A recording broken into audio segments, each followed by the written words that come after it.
హరి ఓం సాయిరామ్. ఈరోజు ఉగాది పండుగ.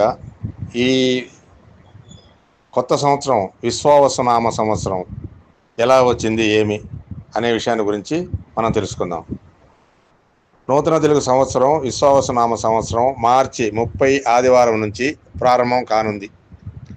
ఇది కలియుగం 5127వ సంవత్సరం, 28వ మహాయుగం, 7వ మన్వంతరం.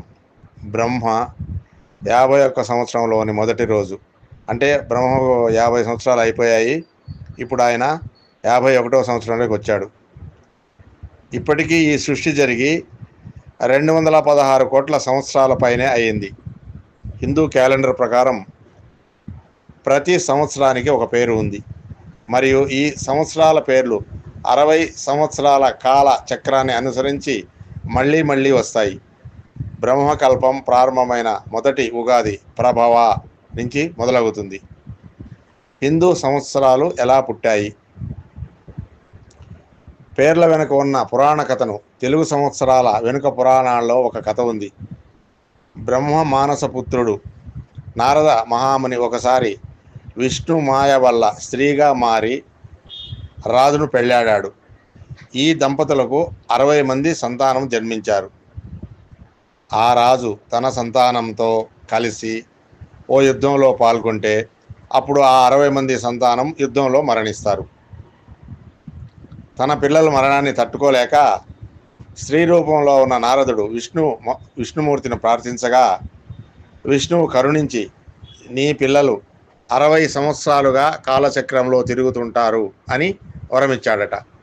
అవే మన తెలుగు సంవత్సరాలుగా ప్రస్తుతం వాడుకలో ఉన్నాయని పౌరాణిక కథనం. ఆధ్యాత్మిక సంబంధ కథనం. మనం సౌరమానంలో జీవిస్తున్నాం. ఏదైనా బిందువు దగ్గర నుంచి చుట్టూ తిరిగితే 360 డిగ్రీలు పూర్తవుతుంది. ఈ 2025 విశ్వావసునామ సంవత్సరం హిందూ సంవత్సరాలలో ఇది 39వది. విశ్వావసు ఎవరు? విశ్వావసు 6000 గంధర్వులలో ఒక గంధర్వుడు. గంధర్వులు మంచి గాయకులు, నృత్యకారులు, సంగీతకారులు మరియు మంచి సౌందర్యవంతులు. అప్సరసలతో సహగమనం చేస్తూ ఉంటారు. విశ్వావసు తన తపస్సుతో బ్రహ్మదేవుని నుంచి అమరత్వం సిద్ధించుకున్నాడు. ఆ తరువాత అతను అహంకారంతో ఇంద్రుని మీద దాడి చేసి ఇంద్రుని క్రోధానికి గురి అయినాడు. ఇంద్రుడు తన వజ్రాయంతో విశ్వాసుని చేతులని, తొడలని శరీరం లోపల తోసివేశాడు. దానితో విశ్వాసుడు చేతులు తొడలు లేని వికృత రూపం పొందాడు. తన తప్పు తెలుసుకున్న విశ్వాసుడు ఇంద్రుని వేడుకున్నాడు. ఇంద్రుడు కరుణించి తనకి 2 పొడవైన చేతులతో పాటు పొట్టపై భుజించుటకు గాను ఒక నోటిని ఇచ్చాడు. అలా విశ్వాసుడు కబంధుడై అరణ్యంలో జీవించాడు. అతను భయంకరమైన ఈ రూపం ధరించిన వనాలలో ఉండే మునులను భయపెడుతూ వచ్చాడు.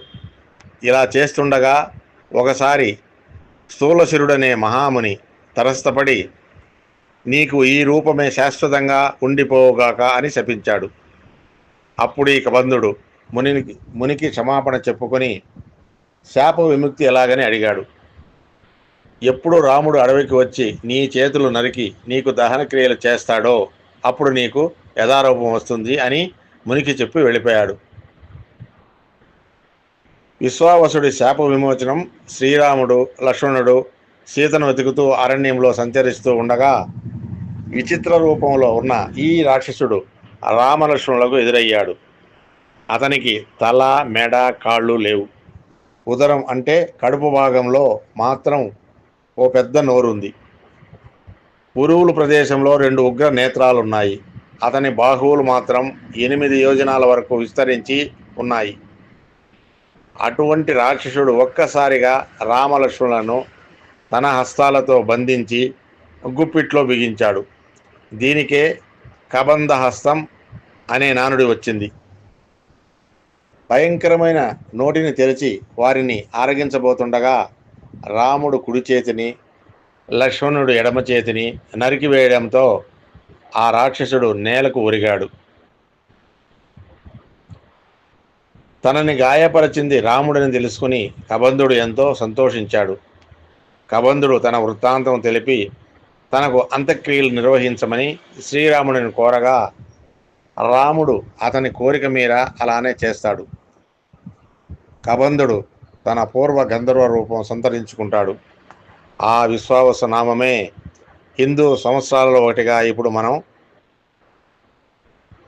అనుభవిస్తున్నాము. ఉగాది అంటే అందరికీ టక్కున గుర్తుకొచ్చేది ఉగాది పచ్చడి. 6 రుచుల కలయికతో ఉండే ఈ పచ్చడి తెలుగువారందరికీ ఎంతో ప్రత్యేకం.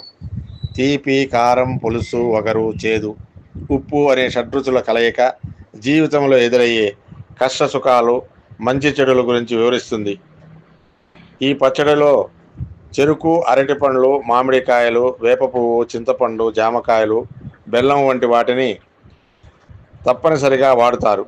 అదేవిధంగా ఉగాది రోజున పంచాంగ శ్రవణం, గోపూజ, ఏరువాక ఆచారాలను మనం పాటిస్తాము.